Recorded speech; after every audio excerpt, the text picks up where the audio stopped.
Graças a Deus por essa manhã que o Senhor nos dá, de podermos estar aqui. Deixa eu me arrumar aqui, na presença, pode deixar, né? Obrigado. Na presença do Senhor, é muito bom.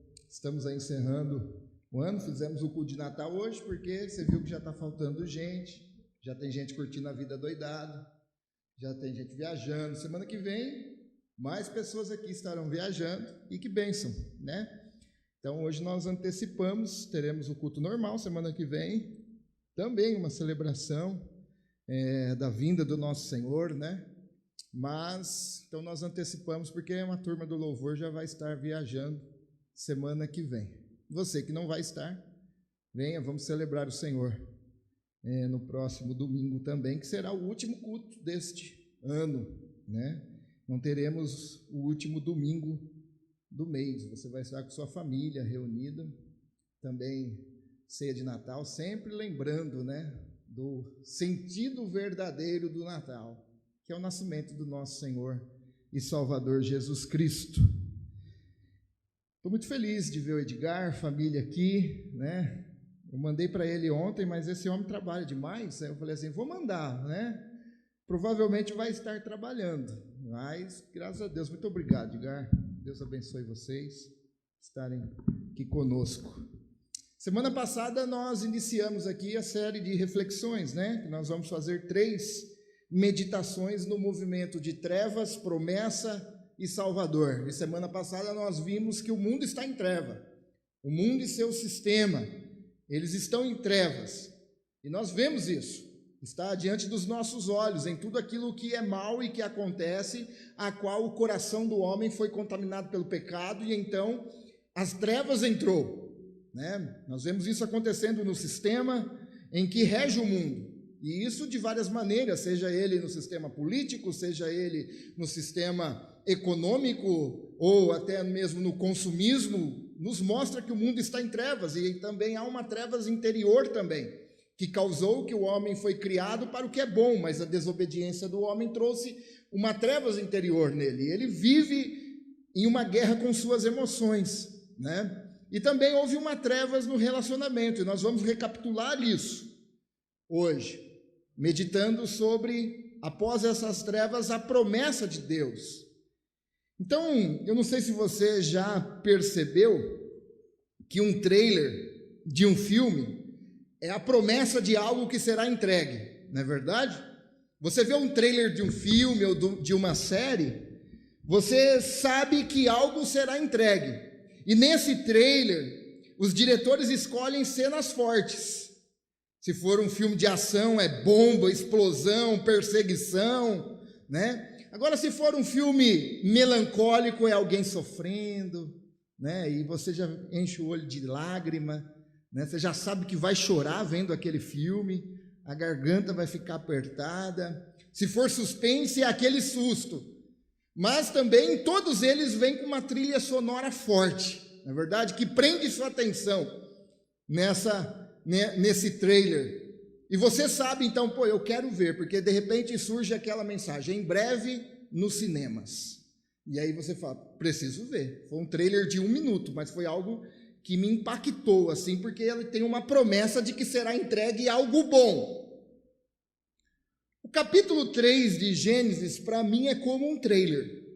É esse trailer da maior história do mundo, de cenas impactantes, explosão, trevas, tudo perdido, mas de repente o amor entra em cena, e com esse amor vem uma promessa de restauração.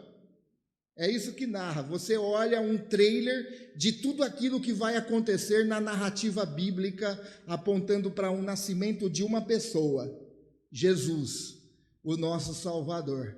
O capítulo 3 é o trailer de 1 minuto que você lê, aonde você vê toda a história bíblica de redenção para o ser humano. É a promessa do Evangelho, do Salvador, um novo reino entrando na terra, expulsando as trevas. E o bom desse trailer é que você lê e é entregue exatamente aquilo que o trailer prometeu. Porque às vezes você vê um trailer, você vai para o cinema, você fala, pô, o trailer era melhor que o filme. Mas esse trailer aqui do capítulo 3 entrega tudo o que foi prometido. Tudo. Então eu quero pensar com vocês nessa manhã sobre essa promessa do Natal. Essa promessa conhecida como o proto-evangelho, ou seja, o primeiro evangelho. Foi quando Deus, Ele mesmo, pregou o evangelho, falando que da semente da mulher nasceria um que esmagaria a cabeça da serpente. Então ele dá o evangelho ao ser humano ali em Gênesis capítulo 3. O tema de hoje é a promessa, a vitória sobre o mal. E eu quero que você abra comigo então sua Bíblia em Gênesis capítulo 3, versículos 6 ao 21. Abra ela, ligue ela. Se você tem um aplicativo da igreja, também tem lá a Bíblia. Nós vamos ler aqui e vamos meditar então sobre essa promessa de vitória sobre o mal. Capítulo 3, do 6 ao 21, diz assim: Vendo a mulher que a árvore era boa para se comer, agradável aos olhos, e árvore desejável para dar entendimento, tomou-lhe então do fruto e comeu, e deu também ao marido, e ele comeu. Abriram-se então os olhos de ambos, e percebendo que estavam nus, se cobriram de folhas de figueira e fizeram cintas para si. Quando ouviram a voz do Senhor Deus, que andava no jardim pela viração do dia, esconderam-se da presença do Senhor Deus, o homem e sua mulher, por entre as árvores do jardim. E chamou o Senhor Deus ao homem e lhe perguntou: Onde estás? Ele respondeu: Ah, Senhor, ouvi a tua voz no jardim, e porque estava nu eu tive medo e me escondi. Perguntou-lhe Deus: Quem te fez saber que estavas nu?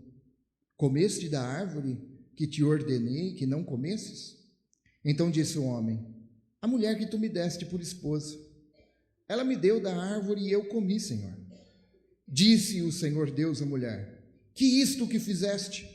Respondeu a mulher: A serpente me enganou e eu comi. Então o Senhor Deus disse à serpente: Visto que isso fizeste, maldita és entre todos os animais domésticos, e o és entre todos os animais selváticos.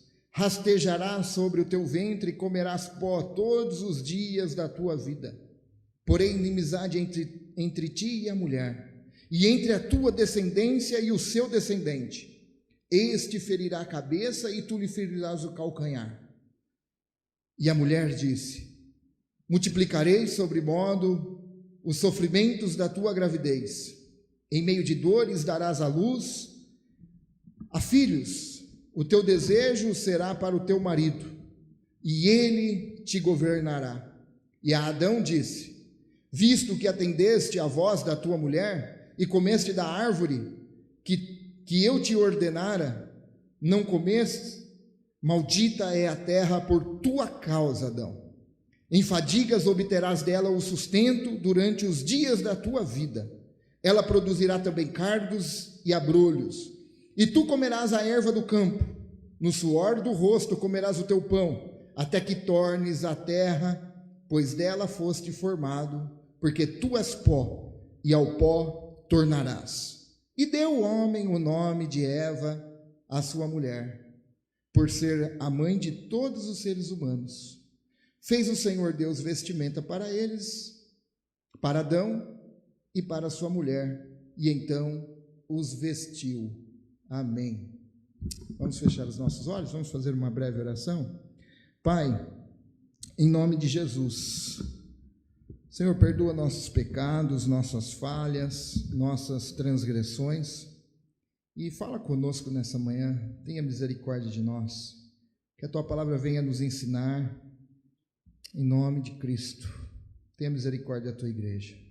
Amém e amém.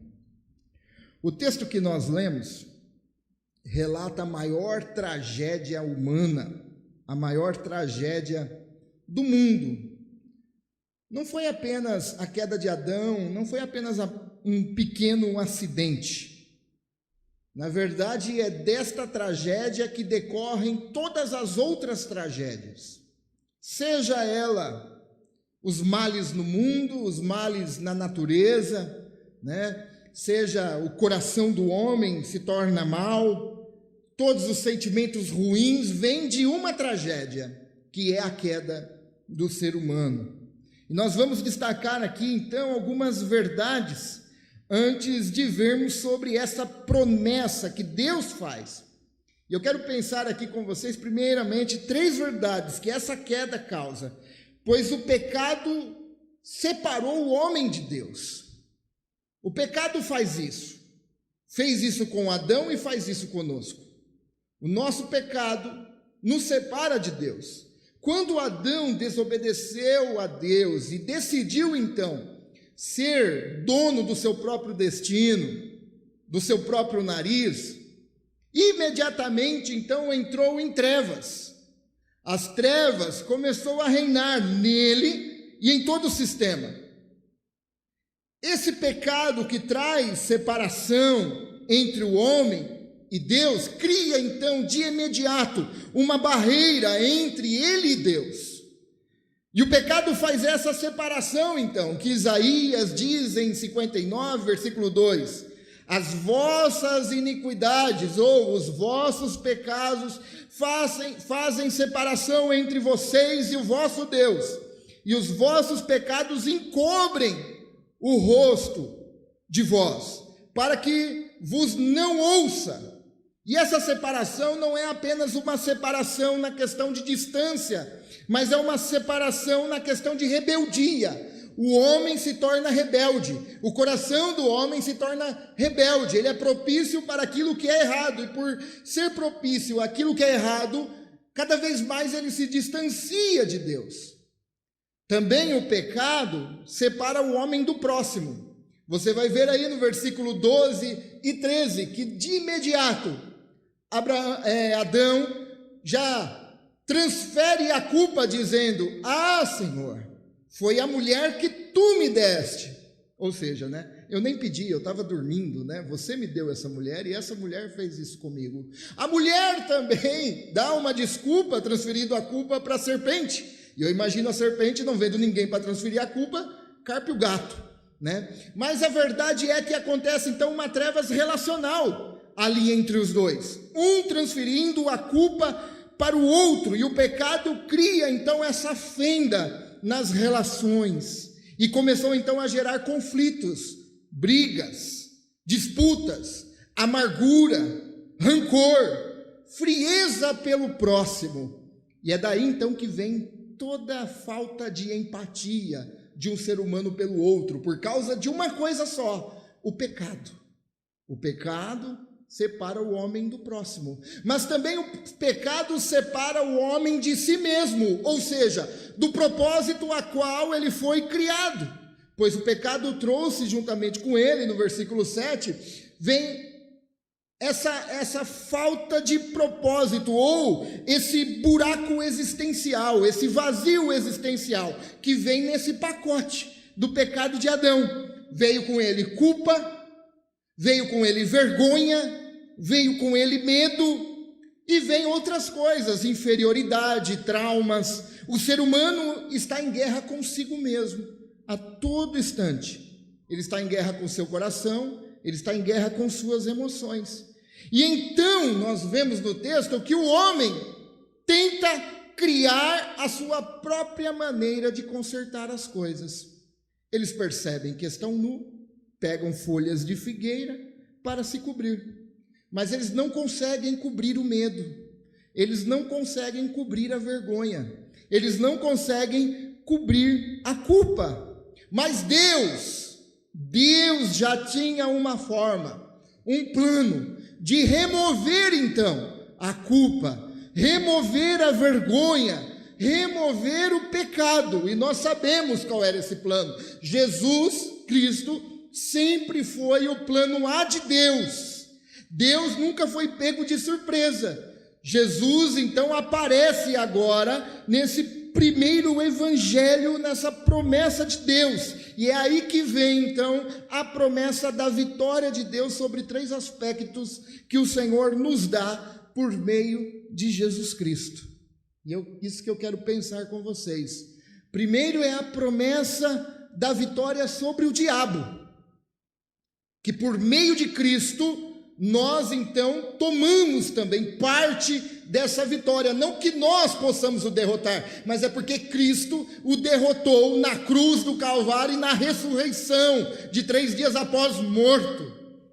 Então, Gênesis 3,15 diz: porém inimizade entre ti e a mulher, entre a tua descendência e o seu descendente, este te ferirá a cabeça. A vinda de Jesus, então, ela é pré-anunciada a Adão. O Natal é anunciado a Adão. Nós não estamos falando de data, ninguém sabe que dia que foi, certo? Nós estamos falando de uma promessa que nós devemos comemorar, a vinda do nosso Senhor Jesus. E o Natal, então, não começa em Belém. O Natal se inicia ali, nessa promessa no Éden, depois da queda. Deus promete que enviaria alguém para esmagar então a cabeça daquela serpente e restaurar o que o pecado havia destruído. Jesus é essa semente da mulher que veio ao mundo para derrotar Satanás e derrotar as obras de Satanás, as obras do mal. Diz lá em 1 João capítulo 3, versículo 8, aquele que pratica pecado procede do diabo, porque o diabo vive pecando desde o princípio. Para isto então se manifestou o Filho de Deus.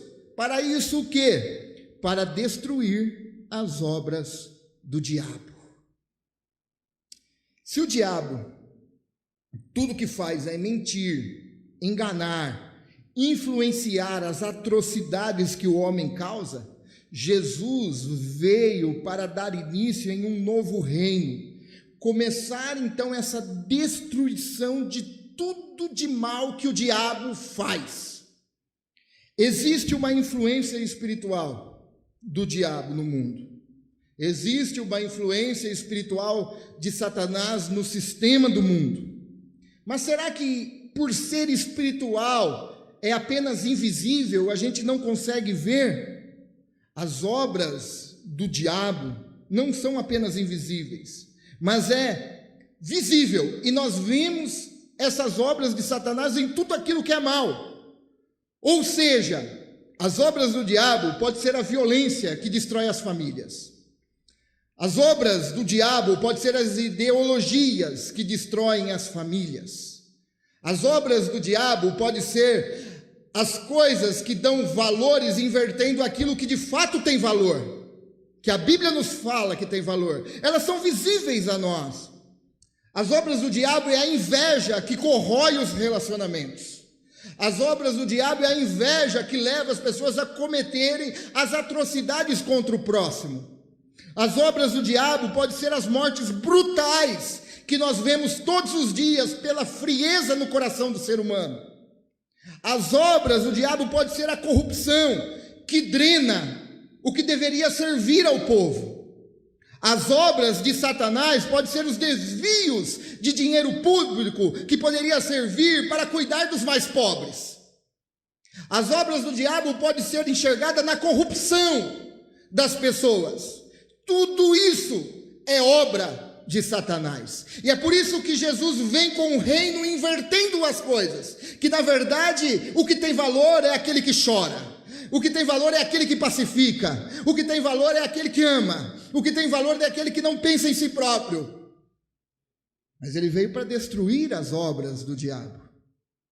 Então as obras do diabo não são coisas apenas invisíveis.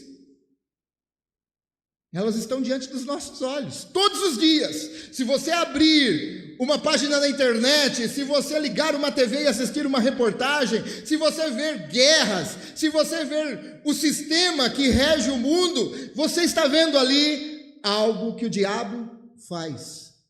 O sistema de Satanás, destruindo famílias, destruindo casamentos, destruindo relacionamentos. influenciando crianças, subornando pessoas, seduzindo, prostituindo, adulterando, fornicando. Isso é influência de Satanás visíveis, de um sistema que é do mundo. Mas Jesus foi aquele que foi prometido para esmagar a cabeça da serpente e se manifestou para destruir as obras de Satanás. Então, quando Jesus entrou no mundo, no Natal, ele não veio apenas trazer paz, mas ele veio para uma guerra. E essa guerra era destruir as obras de Satanás. Então, cada passo, cada ensino, cada cura, cada perdão, Jesus estava iniciando uma revolução silenciosa, ou seja, ele estava derrubando o domínio de Satanás e inaugurando um novo reino, um reino de luz, um reino de justiça, um reino de verdade. Por isso, meus irmãos, nós não devemos aceitar como normal aquilo que Jesus veio destruir. Essas coisas devem incomodar-nos. Nós não devemos aceitar com normalidade aquilo que é do reino das trevas, porque Jesus veio para destruir as obras de Satanás. E se Cristo já começou essa vitória, nós não podemos viver então como se as trevas fossem definitivas, mas se conscientizar que aonde nós estivermos, nós somos velas acesas do reino de Deus, para ser instrumento de Deus e destruir as obras de Satanás. Mas além dessa vitória sobre o inimigo, a promessa é também uma promessa de vitória sobre a desesperança, porque foi isso que eles ficaram. Eles ficaram desesperançados. Só que após ouvir essa promessa, no Gênesis 3:20 diz: e deu o homem o nome de Eva, a sua mulher. E Eva significa viva, para alguém que estava morta. Mas a promessa fez Adão mudar a forma de ver então, pois Deus havia entregado essa promessa, por ser mãe de todos os seres humanos.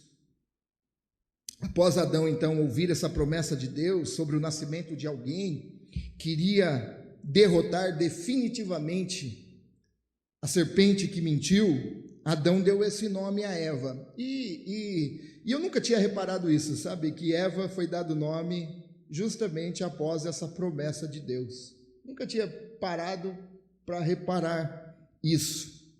E ela seria então mãe de todos os seres humanos, inclusive daquele que viria como Salvador. Ou seja, o futuro então não estava perdido por causa do presente. Na verdade, Deus já havia planejado como ele iria restaurar aquilo que se havia perdido, a esperança. Mesmo cercado pela dor presente, Adão, então, ele decide nomear o futuro com base numa promessa, nessa promessa de Deus. Nós vivemos em uma geração cansada, uma geração desiludida e muitas vezes sem esperança. Muitas vezes sem esperança. Se nós pararmos para pensar, quantas pessoas têm perdido a esperança da vida, dando cabo da própria vida? Quantas pessoas têm perdido a esperança no outro, no casamento, no relacionamento? Quantas pessoas têm perdido a esperança em algo que pode mudar a vida dos outros? A nossa geração tem vivido sem esperança. Pessoas olham para o mundo, na verdade, o mundo tenta nos convencer que não há esperança. Nós olhamos para a política tenta nos convencer que não há esperança. Olhamos para a violência, o Brasil saiu na sexta-feira que ele está entre os 10 países mais violentos do mundo. Não sei se você viu isso. Você fala, não tem esperança. Não tem esperança. Mas o Natal responde a esse sentimento quando nós dizemos, não tem mais jeito. Essa promessa de Deus responde a essa frustração nossa, ao contexto atual a qual nós vivemos. O Natal nos lembra que o futuro não está perdido por causa do presente. Na verdade, tudo leva a uma pessoa que garante o futuro daqueles que se dobram a Cristo. E essa pessoa se chama Jesus Cristo. E Deus já tinha um plano então. Quando tudo parecia destruído, a queda então, como nós já dissemos, não pegou Deus de surpresa. E a esperança não nasce da circunstância presente, mas a esperança nasce de uma promessa. E de uma promessa que o próprio Deus fez. Que Jesus viria, e ele viria com o reino. É como Daniel vê naquela visão de uma pedra arrancada, não de mão de homem, mas essa pedra foi ganhando forma, crescendo, que tomou toda a terra.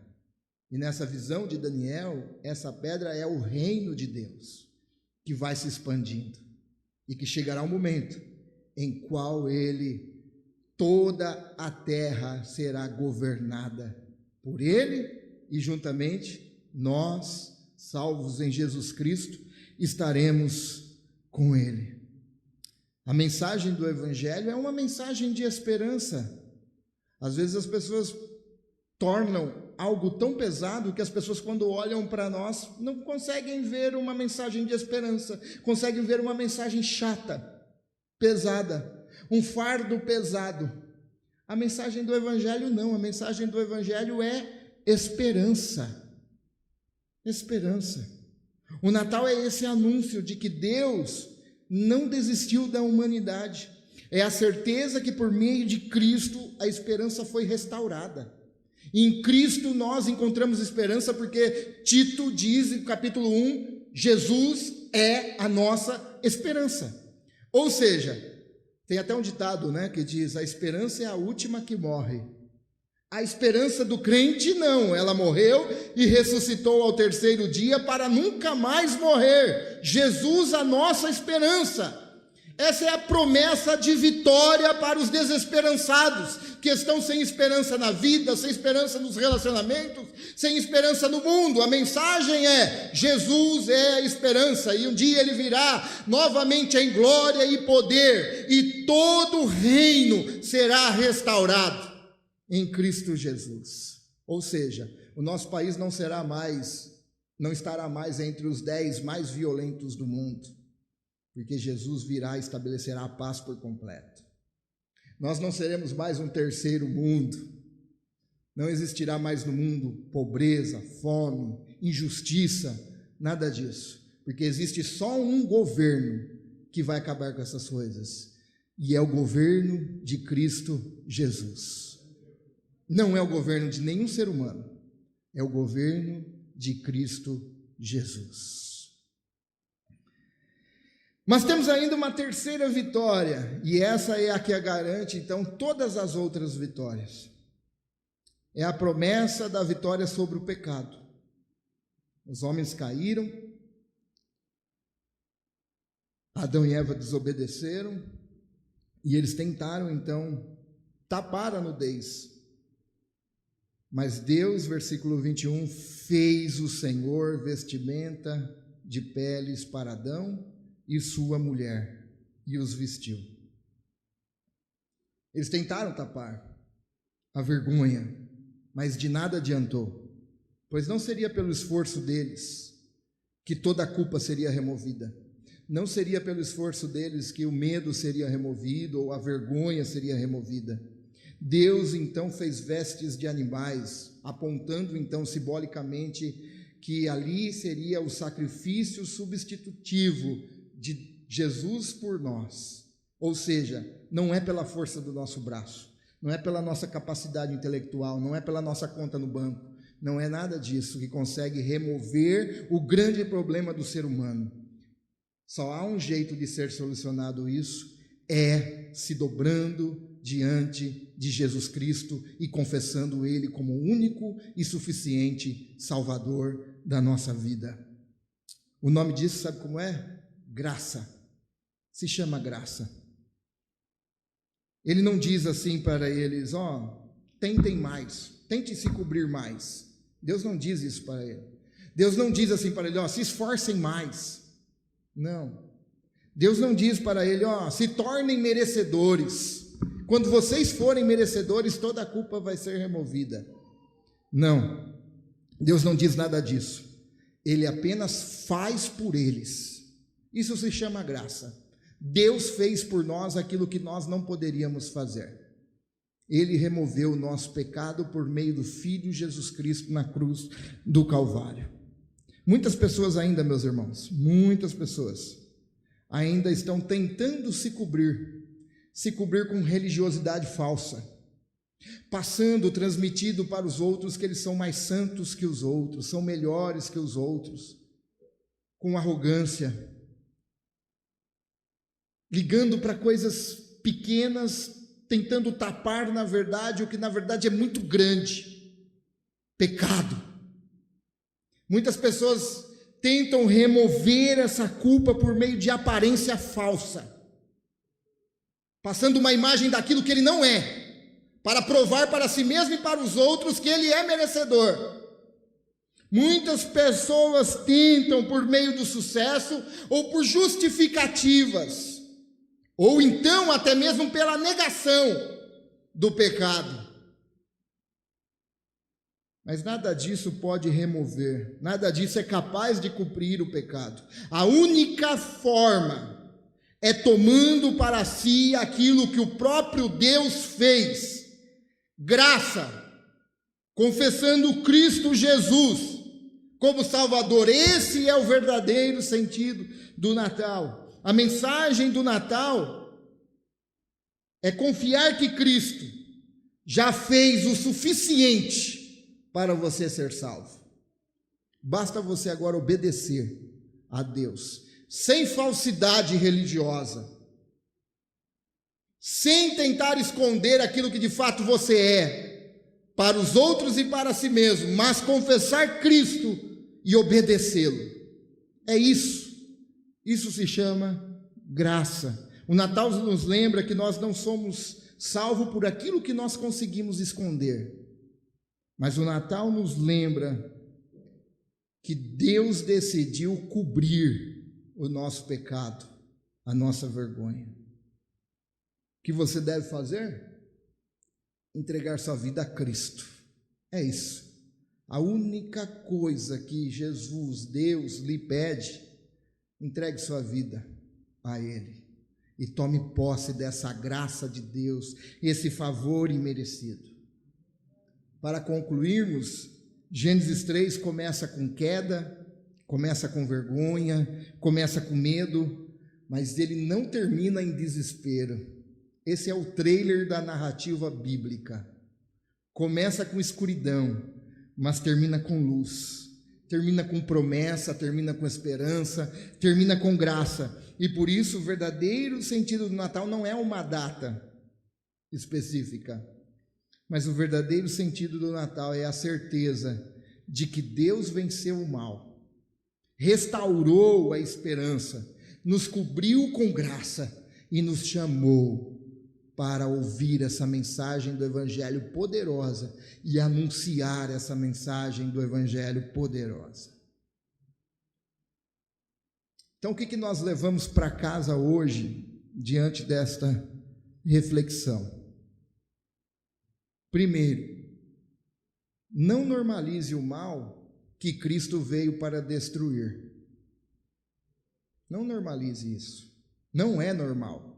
Cristo veio para destruir essas coisas que é o reino das trevas, que é obras de Satanás. Não trate como normal isso. Isso não é normal. Mas nós estamos evoluindo. Isso daí é irrediável, não consegue mais impedir essa evolução, mas normal não é. Não é. Cristo veio para destruir essas coisas. Se Jesus veio para derrotar as obras do diabo, nós não podemos tratar com normalidade aquilo que desumaniza o ser humano. Não podemos tratar com normalidade aquilo que oprime, aquilo que fere. Então, o que nós devemos fazer? Ore. Ore para que Deus te dê essa sensibilidade novamente, sabe? De discernir o que é obras de Satanás e o que é obra de Deus. O que Cristo veio destruir? Ore, peça discernimento para Deus. Posicione diante das coisas de injustiça, violência, indiferença, falta de empatia. Posicione. Segundo, o que nós levamos para casa, enxergue o futuro pela promessa e não pelo medo. O ano não encerrou ainda. E não comece a dizer para ti que está tudo acabado, está tudo derrotado.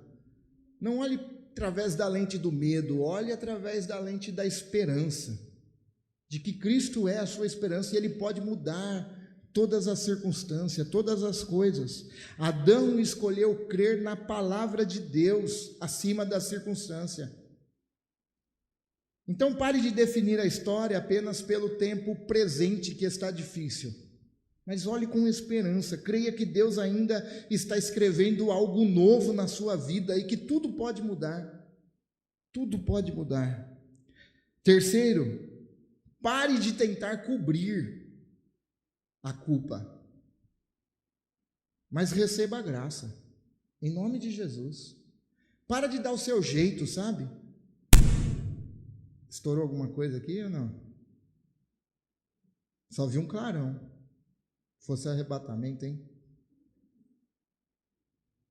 Pare de tentar dar o seu jeito, sabe? Folhas não resolvem a culpa. Não resolvem. Esforço humano não remove pecado. O que remove pecado é o sangue de Jesus Cristo. É esse reconhecimento e arrependimento. Então só a graça de Cristo cobre completamente. Abra a mão da autossuficiência. Confie, confesse o seu pecado. E você vai ver que a graça de Deus irá se manifestar na sua vida. Pois esse é o verdadeiro sentido do Natal. Que essa palavra faça sentido para você nessa manhã, faça sentido para mim, e que o Espírito Santo possa ministrar ao teu coração tudo aquilo que eu não consegui passar nessa manhã, em nome de Jesus. Eu quero orar com você. Pai, em nome de Jesus, nós oramos a Ti para que o Senhor possa ministrar essa palavra ao nosso coração. Oramos a Ti, Senhor, para que o Senhor, ó Pai, venha lançar essa semente em terra fértil, que nenhuma semente venha se perder, mas que ela venha germinar, Senhor, na terra do nosso coração, e ela possa crescer, produzir, dar frutos, ó Pai. Ó Pai, em nome de Jesus, não deixe nos normalizar as coisas, Senhor. Que é pecado continua sendo pecado, que é errado continua sendo errado. Nós não podemos normalizar, Senhor, aquilo que é do reino das trevas, aquilo que é obras do diabo, Senhor. Mas que nós sejamos, Senhor, luzes acesas no meio dessas trevas. Que nós possamos discernir, Senhor, aquilo que é, Senhor, do Teu reino e aquilo que não é do Teu reino. Senhor, remova também, ó Deus, as lentes do medo a qual nós não conseguimos ver esperança. Ó Pai, em nome de Jesus, tira as escamas dos nossos olhos, para que possamos firmar os nossos olhos no Senhor Jesus, no Teu Filho, ó Deus, pois é de lá que brota, Senhor, toda a restauração, é de lá que brota o renovo, é de lá que vem a nossa esperança, na cruz, Senhor. Ó Pai, também, Senhor, não deixa nos enganar a nós mesmos, achando que nós podemos cobrir os nossos pecados com uma aparência religiosa, que nós podemos esconder aquilo que de fato somos, passando um ar daquilo que nós não somos, Senhor, em nome de Jesus.